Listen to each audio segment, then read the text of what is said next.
Oh, it's not Filipino. That's why it's foreigners. So, and I just want to welcome in the house of the Lord, Brother Jokyo. Where is he? I talked to you last night, yeah? You are the one who called? Yes.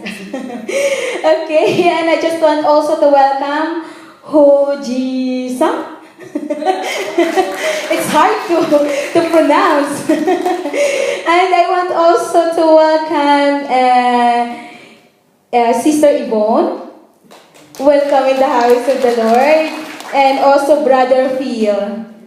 Welcome to the house of the Lord. Praise God, praise God.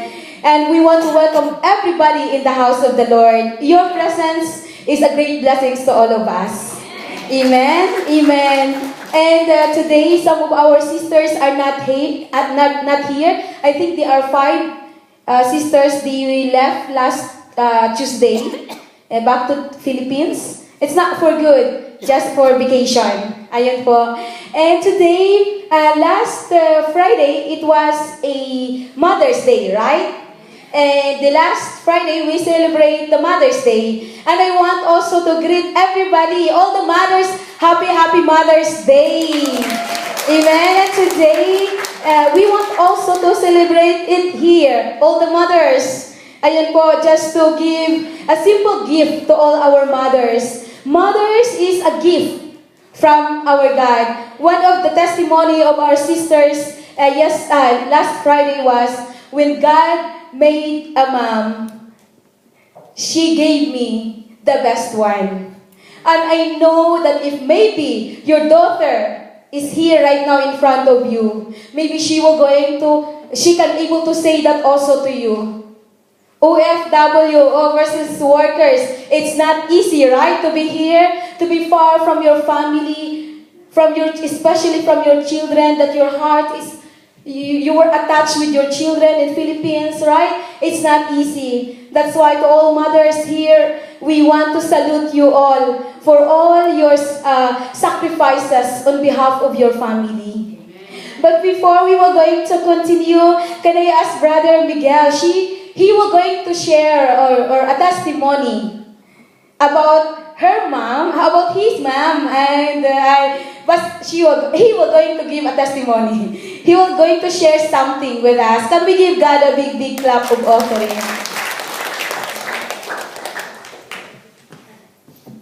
Hallelujah, glory to God. Before, I just want to ask forgiveness from our visitors because it is for me to deliver my testimony in our dialect in Tagalog. So I am very sorry. You can ask after this service. You can ask me. I can answer what you want to know about my mother. I just want to thank the Lord since ito nga ay Mother's Day. Isa sa pinagpapasalamat ko sa ating Panginoong Hesus ay ang pagbibigay ng magulang ng isang nanay sa akin po. Actually, this testimony, naka-prepare na to last year pa. Sabi ko kay Sister Grace, I want to have a testimony, to deliver testimony para sa aking nanay, sa ginawa ng nanay ko. Pero sabi ni Sister Grace, no, sabi niya, kailangan ay mga mga YA muna ngayon, YAs. So, ngayon pinagbigyan po ako na i-deliver ko ang aking testimony sa akin. Kasi, sa totoo lang po, hindi ko naman sinasabi, siguro nagtatanong kayo, sabi nyo, napakatanda mo na, bakit nanay ka pa rin ng nanay? Ang ko talaga, sobrang mahal ko po ang nanay ko. Totoo po yan. At sabi ko nga, kung sino man ang kakalaban ng nanay ko, ako munang makakalaban nyo. Kasi sa mapapalitan ng lahat, pero ang nanay iisa. Amen! Amen po ba? Kaya po, ang binibigay ko ang pagpapasalamat sa aking nanay, nakita ko talaga ang pagmamahal niya sa akin since nung pagkabata, pagkamulat ko, simula nung binigyan tayo ng buhay, nilabas tayo sa mundong ito through sa kanya, sa ating mga nanay. ako po ay nagpapasalamat dahil nga po, doon ko naramdaman ang pagmamahal ng nanay ko nung time, issue-shorter ko na lang, nung time po na ang first, una-una nabigo po ako ng first girlfriend ko. So on that time, I'm not just, hindi pa ako believer noon. So nag-inom kami ng pamangking ko na kasing edad ko lang din. Tapos nung siguro nakainom na kami, umiyak ako. Sabi ko, ganun daw talagang reaction ng first Tapos habang umiyak, lumapit ang nanay ko, sabi ng nanay ko, ano ka ba? Marami pang babaeng darating sa'yo, sabi niya. Mag-aral ka lang at ibibigay sa'yo, sabi niya. Hindi ikaw ang magbahabol sa babae, kundi ang babae nang maghahabol sa'yo. Sabi sa kanya. Yun, pero nung nag-umiiyak ako, the same time, umiiyak din siya. At inaakbayan niya ako, sabi niya, huwag kang umiyak, maraming babae dyan.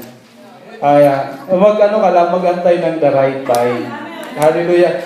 Kaya sabi ko nga, glory to God dahil ibinigay sa akin ang nanay ko. At masasabi ko naman, hindi naman talaga perfecto. Ang nanay, di ba? Hindi ko masasabi na perfecto ang nanay sa bawat tao, sa bawat nilalang. Pero sa akin po, perfecto po ang nanay ko para sa akin.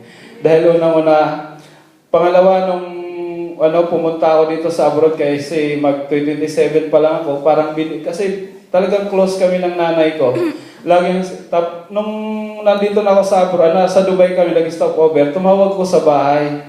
Sabi ng nanay ko, nasaan ka na? Sabi ko, Nay, nasa Dubai na daw ata kami kasi wala nga akong alam sa abroad. Sabi ko, nasa Dubai na ata kami. Sabi niya, Arab yan.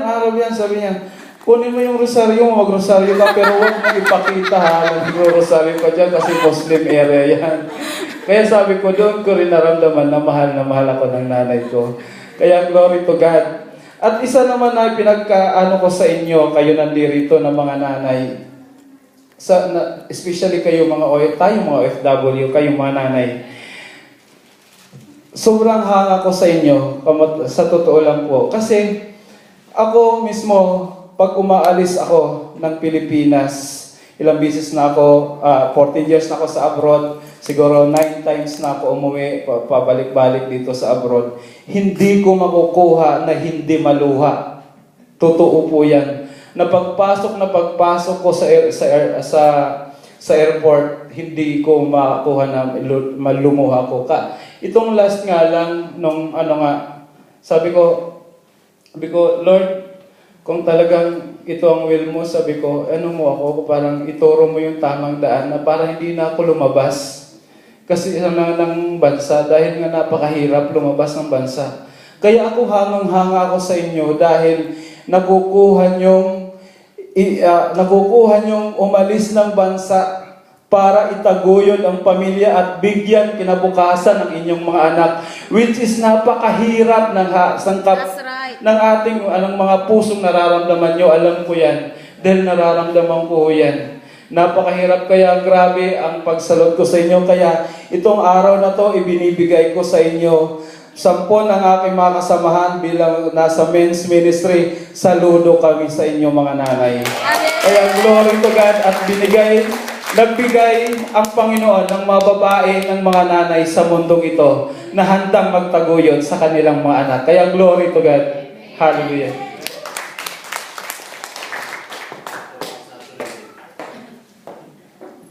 The only thing that I can translate to our visitors is that I salute you, Mother.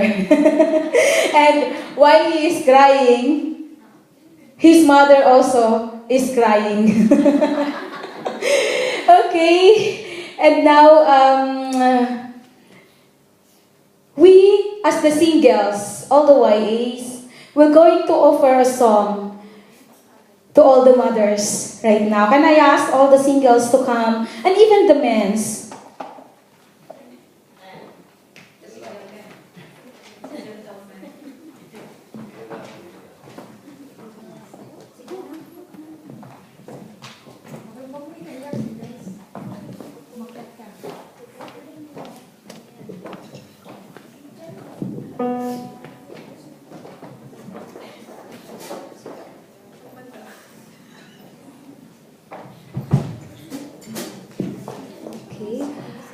I also would like to take this opportunity to thank all the mothers. I know it is very hard for you uh, to be far away from your family, especially unto your children. But then, even it is hard for you, you still do sacrifice just to give a better future for your family, especially to your children. And so, as YAs, as men, as singles, we thank you so much from the bottom of our hearts. So this song, we render this to all of the mothers as our thanksgiving for your love.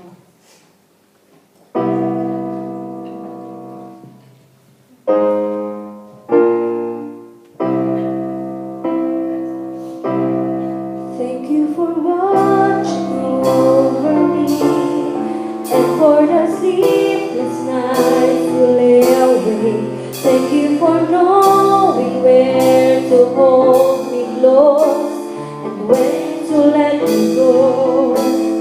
Thank you for every stepping stone and for the path that always leads me home. I thank you for the time you took to see the heart inside of me. You gave me the roots to start this life, and then you gave me wings to fly, and I learned to dream because you believe in me. There's no power like it on this earth, no treasure equal to its worth, a gift of a mother's love. Thank you for every sunlit day that filled the corners of my memory. Thank you for every selfless unsung deed I know you did for me. Thank you for giving me a choice to search my soul till I could find my voice. I thank you for teaching me to be strong and big enough to bear. You gave me the roots to start this life, and then you gave me wings to fly, and I learned to dream because you believe in me. There's no power like it on this earth, no treasure equal to its worth, the gift of a mother's love. You gave me the roots to start this life, and then you gave me wings to fly, and I learned to dream because you believe in me. There's no power like it on this earth, no treasure equal to its worth, the gift